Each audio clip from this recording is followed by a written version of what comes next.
The lobby of Bradford Tower gleamed under the morning sun like a mirror designed for the elite. Its marble floors bore the footprints of billionaires, diplomats, and CEOs, men and women who'd built empires, made wars end with a handshake, and signed deals worth nations. The columns stretched skyward like silent witnesses to power. The scent was of fresh linen, citrus polish, and money. Lucas Bradford stepped through the front entrance like he owned not just the building but the air itself. He wore a tailored navy suit that matched his father's pride and the family's generational wealth. His gait was sharp, his eyes sharper. The world, as far as he knew, was built for men like him, groomed, clean, well-connected. He barely looked at the receptionist as he passed. He didn't need to. In the center of the grand lobby, a woman knelt by a yellow caution sign, scrubbing the floor with practiced rhythm. She wore navy blue overalls, gloves, and carried no perfume, only the scent of bleach and quiet labor. Lucas noticed her not because of interest, but because her presence offended his aesthetic sense. He wrinkled his nose, halted, and stared down. "Can't they do this kind of thing before important people walk in?" His voice was loud enough for the security staff nearby to hear, but it was meant for her. Dismissive. Sharp. The woman looked up, her face unreadable, her eyes calm. "I'm almost done. My apologies for the inconvenience." Lucas scoffed. "Inconvenience," he repeated mockingly, like the word itself was offensive. "What's inconvenient is the stench of cheap chemicals in a place like this. And you." He scanned her from head to toe like she was a smudge on his otherwise pristine morning. Still, she said nothing. She didn't drop her gaze. That irritated him even more. Then, with a cruel smirk, he stepped forward and kicked the bucket. It rolled over with a clang. Dirty water splashed across her uniform, her arms, even her cheek. The room went silent. The receptionist froze. The security guard pretended not to see. 2 employees at the far end of the lobby turned their backs like it would erase what had just happened. Lucas let out a chuckle. "There. Now you match the floor." He turned on his heel, the click of his Italian leather shoes echoing like punctuation. But the woman didn't chase him. She didn't cry. She didn't shout. She reached into her pocket, pulled out a small white cloth, and calmly wiped her face. Then she bent down again and resumed scrubbing. "People say power is loud, but sometimes the quietest acts hold the most weight." As Lucas disappeared behind the elevator doors, he didn't see the security camera silently panning to follow him. Nor did he see the shadowed figure behind the glass window of the mezzanine level, a figure who saw everything and remembered it all. The marble glistened once more, not because anyone thanked her, but because Celeste Hartman, though no one yet knew her name, refused to leave a job unfinished. As the last streak of dirty water dried under her gloved hands, a voice whispered from behind, "Here. Let me help." It was Naomi Green, one of the newer assistants, young, kind-hearted, and just naive enough to offer help where no one else dared. She handed Celeste a towel, her eyes wide with worry. "Are you okay?" Celeste took the towel with a small nod, wiped her cheek again, and gave a half smile. "Don't worry about it." Her voice was calm, cool. But beneath the surface, it held weight. Then she added, almost as an afterthought, "Everything that begins with arrogance ends in lessons." Naomi tilted her head. The words hung in the air like incense, soft, but impossible to ignore. It wasn't just the phrase. It was the certainty in her tone, the way she said it like it was an old truth rehearsed not from bitterness, but from knowing. Celeste stood, folded the towel neatly, and returned to her cart. Her posture was straight. Her silence louder than Lucas's insults had ever been. Around her, people whispered. The receptionist dared a glance. The security guard shifted uneasily. The two employees who had turned away now peeked around corners. Guilt was a quiet shadow, and it followed them down every hallway. But Celeste didn't linger. She pushed her cart back toward the maintenance room, her pace unhurried. On her way, she paused at the elevator, pressed the button, and caught her reflection in the golden trim. It wasn't pity she saw, nor shame. It was clarity. In a glass office 2 floors above, the same shadowed figure leaned back in a leather chair reviewing security footage. He had seen everything, and he wasn't just a passive observer. He was William Bradford, the founder, the patriarch, the man whose name glimmered on the plaque outside. And he wasn't smiling. Lucas returned to Bradford Tower just before noon, walking with an extra touch of confidence. Today's meeting wasn't just any gathering, it was a summit with global investors, and his father had hinted at giving him more responsibility. He adjusted his cufflinks in the elevator mirror. "Today's the day I prove I'm ready to lead," he whispered to himself. The elevator chimed. He stepped out and strode toward the boardroom. Assistants bustled past. Executives murmured in corners. The anticipation was thick. Inside the boardroom, walnut-paneled walls framed a table of polished glass. Seated around it were the company's highest-level decision-makers, and at the head of the table next to William Bradford sat her, Celeste. Not in overalls, not with a mop, but in a dark, tailored suit, hair pulled into a sleek chignon, eyes as still and unreadable as stone. Lucas stopped dead in the doorway. The color drained from his face. "Dad," he said, barely above a whisper. "What is she doing here?" William didn't flinch. He rose from his chair slowly, hands resting on the table.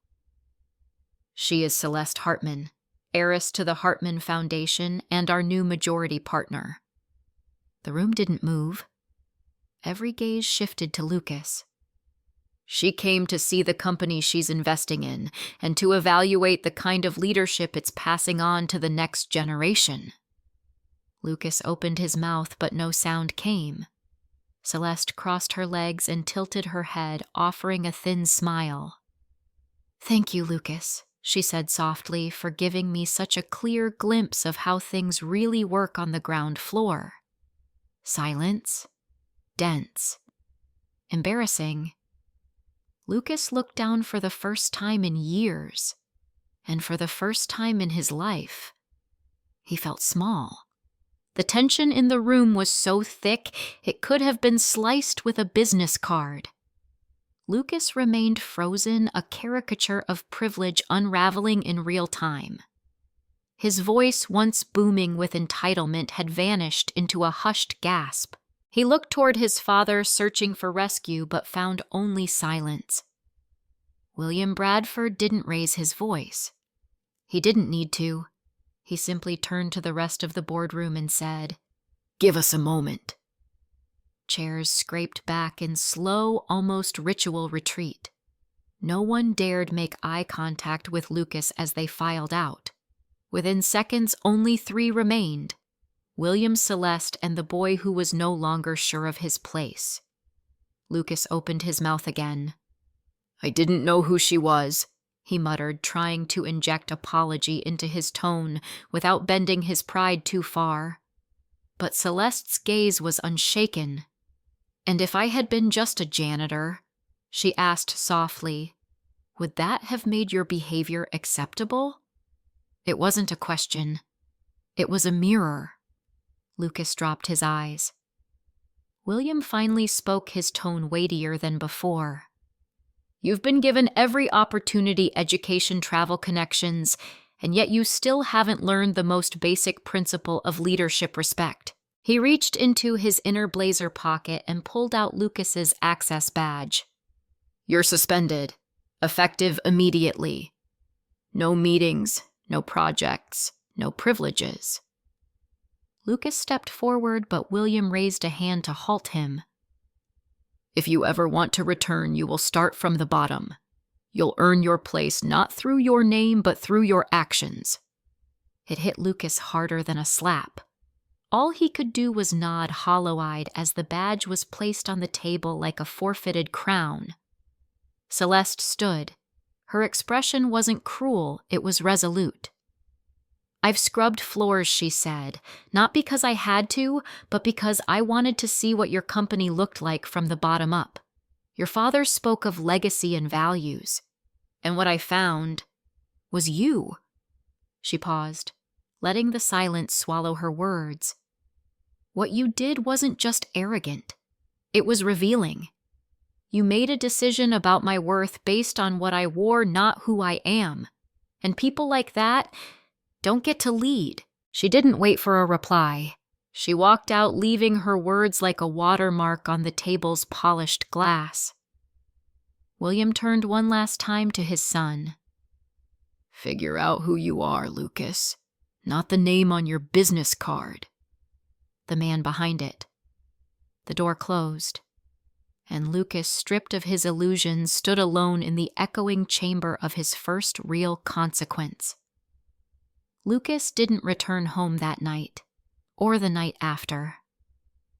He stayed in the guest house at the edge of the estate, away from the main lights, away from the legacy carved into every inch of the Bradford mansion.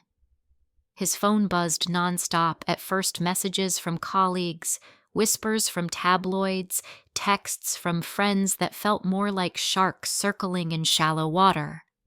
He turned the device off and placed it in a drawer.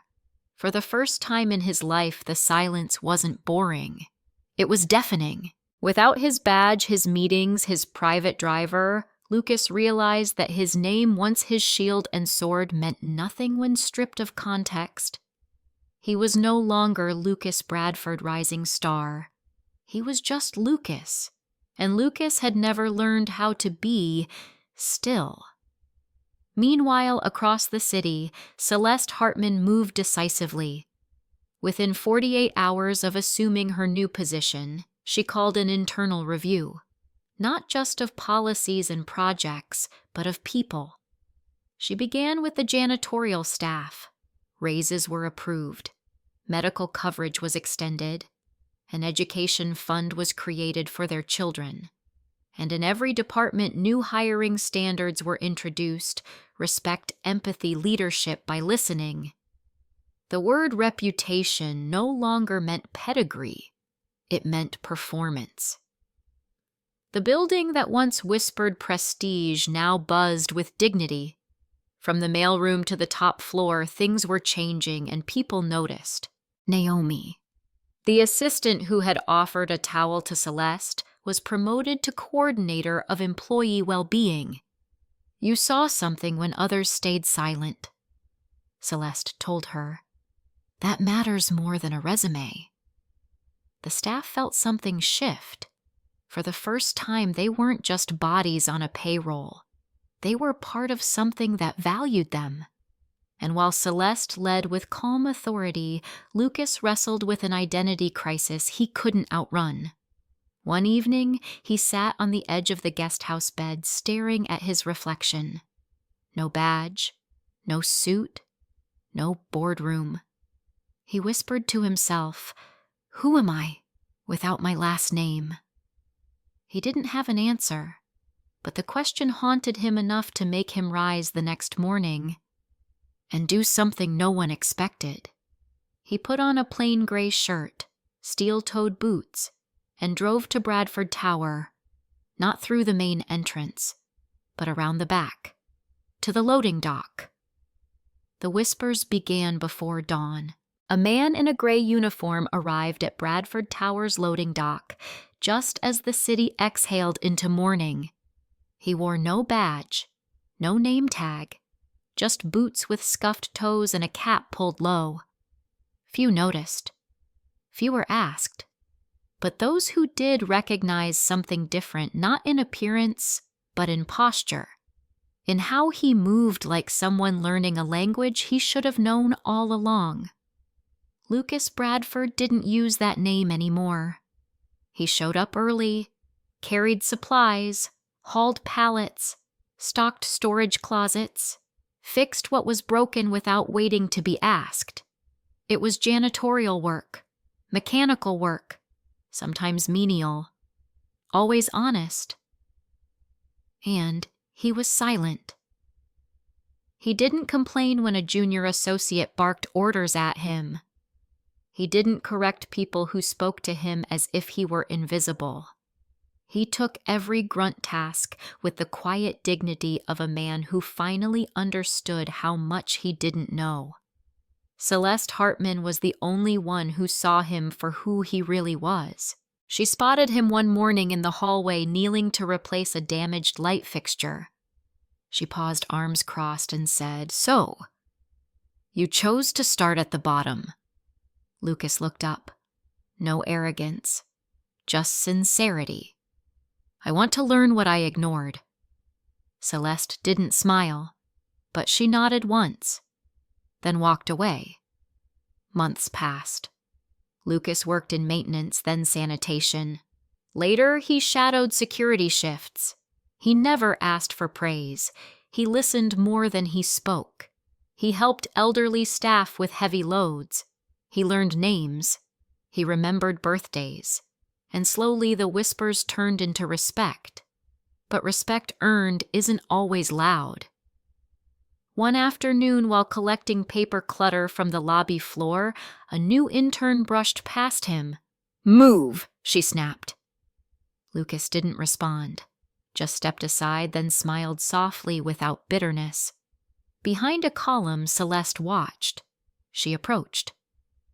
"Do you remember the day you did that?" Lucas nodded. "I remember it every day." She studied him for a long moment. "And how do you live with it?"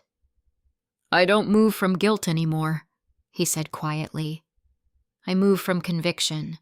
For the first time since the boardroom, her face softened. "Come with me," she said.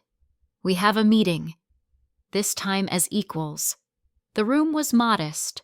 No mahogany table, no skyline views, just 4 walls, a circle of chairs, and a whiteboard with half-erased words from a training session. But to Lucas, it felt like the top floor. He sat across from Celeste for the first time since his fall, not as adversaries, not even as student and mentor, but as colleagues, equals by her own terms. Celeste opened a folder. "We're launching a leadership development program," she said. "It's designed to rebuild our internal culture from the bottom up." Lucas nodded. "I'd like to help." "You already are," she replied, looking at him directly. "People are noticing the way you work. Not because of your name, because of your effort." It felt surreal. He didn't quite know how to respond to praise anymore. It didn't feed his ego the way it once did. Instead, it humbled him. Celeste continued. "The role we're offering is new, Director of Human Development. You'd work with staff across all levels, facilitate training, mentorship, conflict resolution." Lucas blinked. "You want me?" "In that role, I want the man who earned the respect of the night shift, who eats lunch in the staff break room and knows what it's like to scrub dried paint off elevator buttons." Lucas swallowed hard. "Then I'll earn it every day." And he did. The next few months saw a quiet revolution. Lucas didn't return to marble floors and catered lunches. He stayed in the staff lanes, teaching empathy, listening to complaints, hosting roundtables where interns sat beside executives. At first, people approached him with skepticism, but over time they saw something real. He wasn't trying to impress anyone. He was trying to understand. One janitor said it best during a casual team lunch. "He used to walk past us like we were air. Now he waits to hold the door." Lucas never commented. He just kept doing the work. In the evenings, he'd often find himself in the quiet parts of the building where his old reflection used to haunt him. He no longer feared that silence, because now he was finally at peace with the man staring back. The conference hall echoed with voices interns chatting over paper cups of coffee, senior managers discussing hiring protocols, new hires taking selfies beside the company crest. It was the first annual Bradford Culture Summit, and Lucas had spent weeks helping Celeste organize it. Every detail had been considered seating charts that mixed departments, workshops led by staff from every level, breakout sessions about humility, resilience, and empathy. Lucas was no longer just coordinating logistics. He was shaping tone. But even the most transformed person can be tested by the ghosts of who they used to be. She arrived during the third breakout session. A new intern, young, fashionable, sharp-tongued. Lucas was bending down to help a janitor clean up spilled juice when she brushed past him, muttering under her breath, "You'd think the staff could move faster." He straightened up slowly, caught her expression, dismissive, familiar. It felt like looking into a mirror from a year ago. He didn't respond. He simply finished wiping the floor, nodded to the janitor, and moved on. Later that day, she cornered him near the elevators. "I didn't realize you were part of management," she said, shifting uncomfortably. Lucas smiled gently. "Most people don't." She apologized. He accepted, but her face turned red when she realized he was leading the afternoon keynote. Lucas didn't mention it in his speech. He didn't shame her. He didn't need to. Instead, he said, "Some of the greatest leadership I've seen came from those who wear gloves, carry toolboxes, or push carts.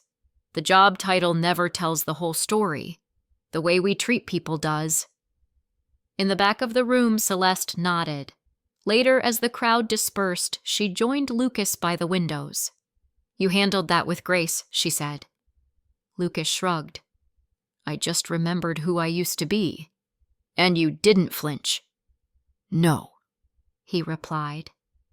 "But I listened, because now I know the sound of arrogance even when it whispers."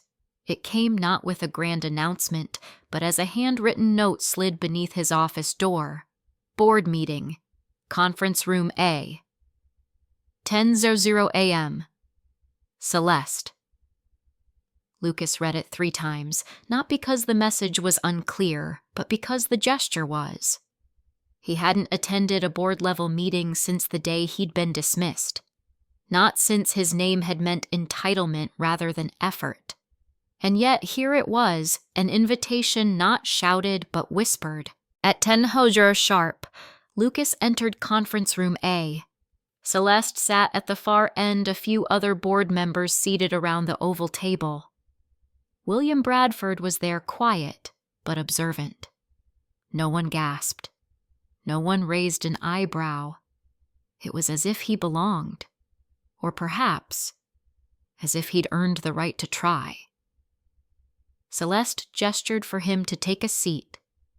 "We've been discussing restructuring our leadership training pathways," she began, "and I'd like Lucas to present the model he's piloted these past 6 months." The murmurs were brief, curious, willing. Lucas stood, exhaled, and began. He spoke without notes. Not because he wanted to impress, but because every point, every case study, every story came from lived experience, from lunch breaks with janitors, from mediating arguments in the loading dock, from mentoring interns who were more nervous than rude. When he finished, the room was silent, until William spoke. "I've never seen a program like this in our company, not in 40 years. He looked at his son. "And I've never seen you like this." Lucas didn't smile. He simply nodded. Celeste closed her folder. "It's time we redefine leadership around here, not just by titles, but by character." She turned to Lucas. "Welcome back. Officially."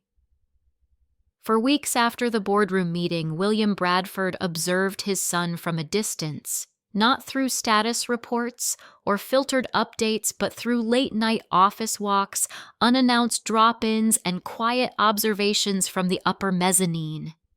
He saw Lucas leading breakout sessions with first-year employees, helping a temp find her lost key card, taking notes during custodial team feedback meetings, never once correcting someone who forgot his last name. It was subtle but profound. In place of entitlement, William saw ownership. In place of performance, he saw presence.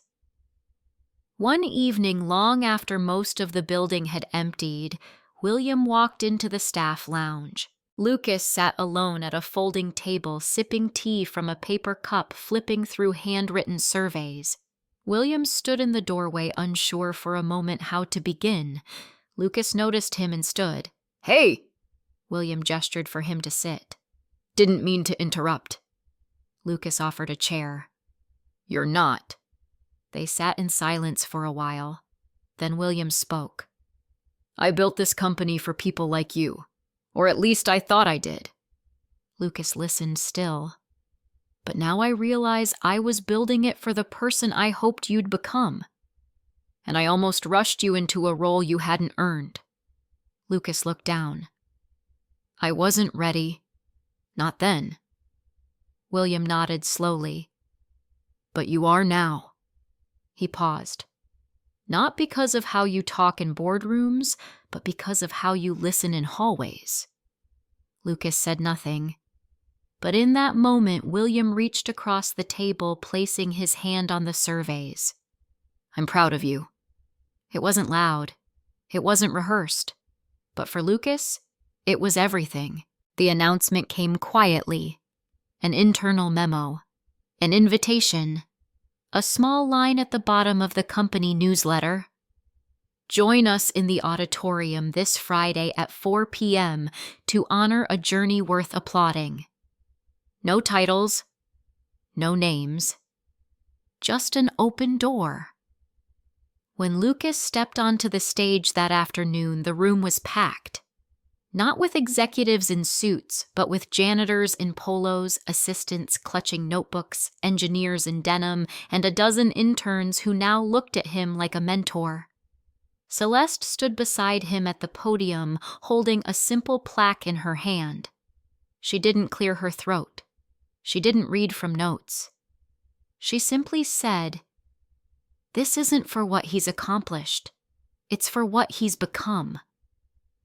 The applause came not all at once, but in waves, small, sincere, growing in momentum. A janitor whistled. An intern cheered. A receptionist wiped her eyes. Lucas looked out at the crowd and saw not an audience, but a mirror of everyone he'd once overlooked. He accepted the plaque, but more than that, he bowed. And in that gesture, every person in the room understood leadership wasn't about being followed. It was about learning to walk beside those you once ignored. Later, as the crowd dispersed, Celeste touched his shoulder and said softly, "I told you everything that begins with arrogance ends in lessons." Lucas smiled. "And I'm still learning." It was nearly a year to the day since Lucas had stepped into the lobby and kicked over a janitor's bucket. The marble floors still gleamed, but something had changed. Not in the polish, but in the people. Names were now known. Voices were heard. The invisible had become invaluable. Lucas stood in front of the same golden trim where he'd once seen nothing but his own reflection. Today he looked deeper. Behind him, a new intern mopped, quietly humming under her breath. Lucas didn't step around her. He stopped, smiled, and said, "Take your time." She blinked, surprised, then smiled back. Later that evening, after most of the staff had left, Celeste found Lucas alone in the break room. The plaque still sat on the shelf beside the coffee machine. "You never took it home," she said. Lucas shrugged. "Didn't need to. The real recognition is in the way they talk to me now." She nodded. "You understand now." He looked at her. "Why you started on the ground floor?" She smiled softly. Because you can't lead people you don't understand. They stood in silence for a moment. Then Lucas asked, "Do you think I've earned forgiveness?" Celeste didn't answer right away. Instead, she walked to the window looking out at the city lit by ambition and struggle. "Forgiveness," she said slowly, "isn't always ours to claim. But redemption, that's something we build. One choice at a time." He nodded quietly. As she left the room, she paused by the door. "You never know who's behind the mask," she said. "But respect and dignity, those should never require one." Lucas stayed behind watching the steam curl from his mug. He didn't see himself as a leader now. He saw himself as a mirror for who others could become if they were willing to take off their own masks. And that he thought was finally enough.